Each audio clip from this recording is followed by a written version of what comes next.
Skype কেলেঙ্কারিকে তদানীন্তন প্রধানমন্ত্রী বলতেন, আপনি 2টা ফাঁসি দিয়ে আসেন, আপনাকে অ্যাপেলেট ডিভিশন নিয়ে আসছি। ন্যাক্কারজনক। যে কারণে পাশ্চাত্যের হাতে দুনিয়ার নেতৃত্বের রশি আল্লাহ তাআলা দিয়ে রেখেছেন, কারণ হচ্ছে তাদের বিচার বিভাগ। দেখেন, একটা কথা অপ্রাসঙ্গিক নয় আমি বলি, পাশ্চাত্য সভ্যতা কেন টিকে আছে, এখনো কেন পাশ্চাত্যের হাতে দুনিয়ার নেতৃত্ব? যদি তারা অনেক অন্যায় করছে, ইসরায়েলের অবস্থা দেখেন, ইসরায়েলকে সহযোগিতা করছে, মুসলিম বিশ্বকে ধ্বংস করে দিয়েছে। কিন্তু আমি মনে করি, যে কারণে পাশ্চাত্যের হাতে দুনিয়ার নেতৃত্বের রশি আল্লাহ তাআলা দিয়ে রেখেছেন, কারণ হচ্ছে তাদের বিচার বিভাগ। লন্ডনে সারা দুনিয়া থেকে মানুষ এসে ওই নিজের অ্যাগ্রিমেন্ট করে আসে যে আমাদের মধ্যে যদি কোনো ডিসপিউট হয় আমরা লন্ডনের কোর্টে যাব। মস্কোতেও যাবে না, ইন্ডিয়া, পাকিস্তান, ভারতে যাওয়ার তো প্রশ্নই ওঠে না। সুতরাং তাদের সবচেয়ে বড় শক্তি হচ্ছে বিচার বিভাগের স্বাধীনতা। স্বাধীনতাতে কোনো আপনার চিট ধরে নাই।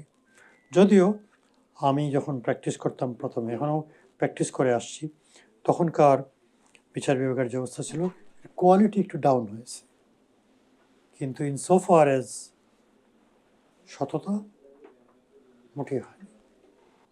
খুবই গুরুত্বপূর্ণ।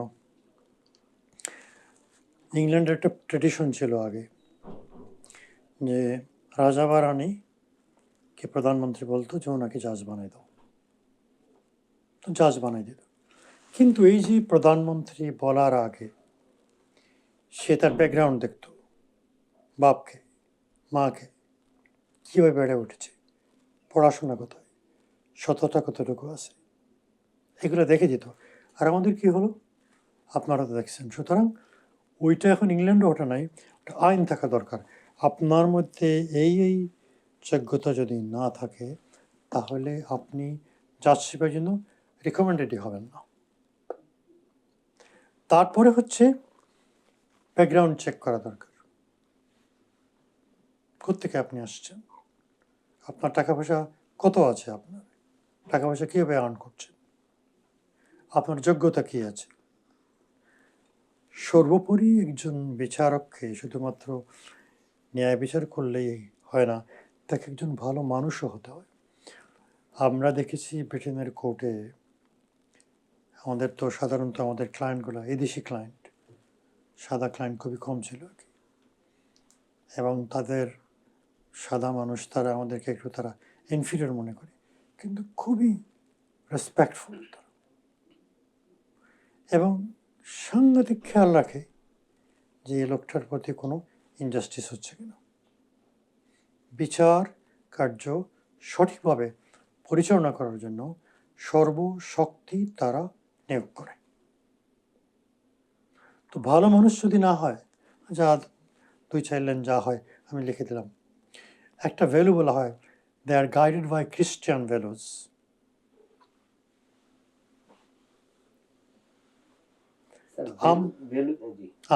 এই যে মূল্যবোধ যেটা আর কি, খ্রিস্টান মূল্যবোধ যেটা, আমাদের তো আরও বড় মূল্যবোধ আছে, আল্লাহর কাছে আমাকে জবাবদিহি করতে হবে। তো ওইটা যদি আমরা ফিরিয়ে না আনতে পারি, তাহলে আমরা বিচার বিভাগকে সম্পূর্ণভাবে স্বাধীন করতে পারবো না, যোগ্য বিচার বিভাগকে আমরা পাবো না। আর দুঃখজনকভাবে সত্য যে বিগত সরকার তাদেরকে ক্ষমতায় থাকার জন্য বিচার বিভাগকে সম্পূর্ণ ধ্বংস করে ফেলেছে, দলীয়করণ করে ফেলেছে। ক্লাস 5 থেকে নিয়ে নৈতিকতা অবশ্যই শিক্ষা দেওয়া উচিত। মরালিটি, একটা জাতির যদি নৈতিক চরিত্র নষ্ট হয়ে যায়, সব কিছু নষ্ট হয়ে যাবে। বিগত প্রধানমন্ত্রী কী করলেন, তার নৈতিকতা।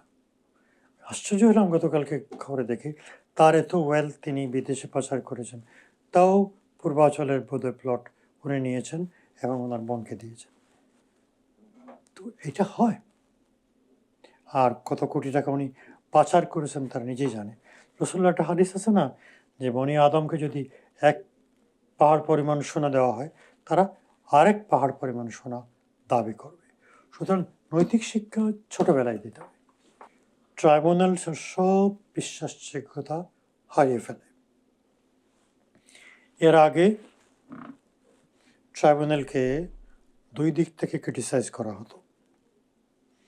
এক নম্বরে হচ্ছে যে আইন, সেটা হচ্ছে আন্তর্জাতিক মানদণ্ডের অনেক নিচে। এই আইনটা তৈরি করা হয়েছিল 1973 সালে। আপনার মনে আছে যে ফার্স্ট ওয়ার ক্রাইম যেটা হয় সেটা নুরেমবার্গে হয় 1945 সালে দ্বিতীয় মহাযুদ্ধের পরে। ফ্রান্স, ব্রিটেন, সোভিয়েত ইউনিয়ন এবং আমেরিকার যুক্তরাষ্ট্র মিলে সেটা করে তারা। সেই আইনটা বহুত পুরাতন ছিল, ওই আদলে আমাদের আইনকে রাখা হলো, এটাকে ক্রিটিসাইজ করা হলো যে অনেক দূর চলে গেছে।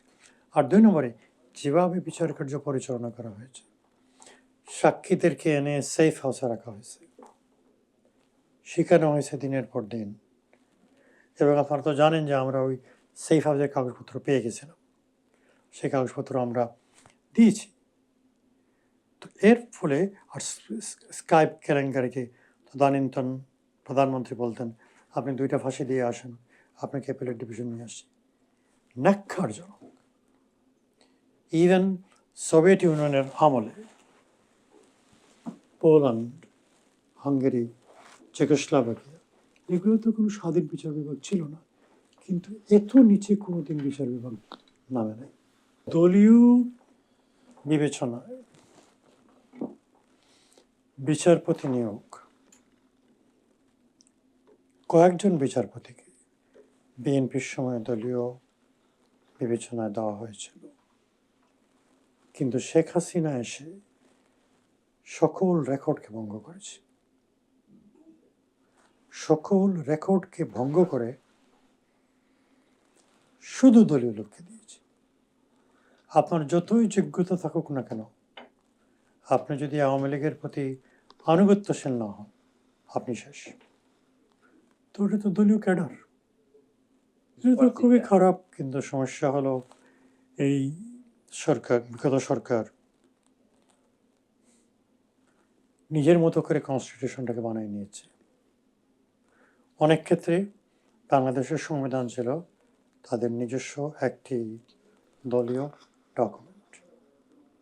প্রধানমন্ত্রীর অসীম ক্ষমতা, রোমান সম্রাটের চাইতেও বেশি, আর তার মুখের উপরে কথা বলার কেউ ছিল না। এটা একটা কারণ।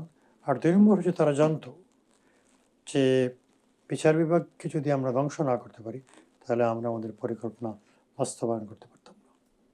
মনে করেন যত রাজনীতিবিদকে তারা জেলে ঢুকিয়েছে, অত্যাচার করেছে, নিগৃহীত যারা হয়েছে, র্যাব যাদেরকে মেরেছে, যাদেরকে অত্যাচার করেছে, সব কিছু সম্ভব হয়েছে কারণ বিচার বিভাগ কিচ্ছু করবে না। এবং এটা আমি মনে করি 1996-এর আওয়ামী লীগ গভর্নমেন্ট তাদের 96 থেকে শিক্ষা নিয়েছে যে কোন ইনস্টিটিউশনটাকে, কোন প্রতিষ্ঠানটাকে আমরা সর্বাগ্রে ধ্বংস করব। সেটা হচ্ছে বিচার বিভাগ। কেন? কারণ বিচার বিভাগ স্বাধীন থাকলে কিচ্ছু করতে পারতেন না। আমাকে তো পিলখানাতে নিয়ে গেছিল for the killing of 57 army officers. তখন পর্যন্ত বিচার বিভাগ স্বাধীন ছিল। আমাকে অ্যান্টিসিপেটরি বেল দিল, আমার পাসপোর্ট সিজ করতে পারলো না। তো এই পরবর্তী মুহূর্তে এটা কল্পনাও করা যায় না।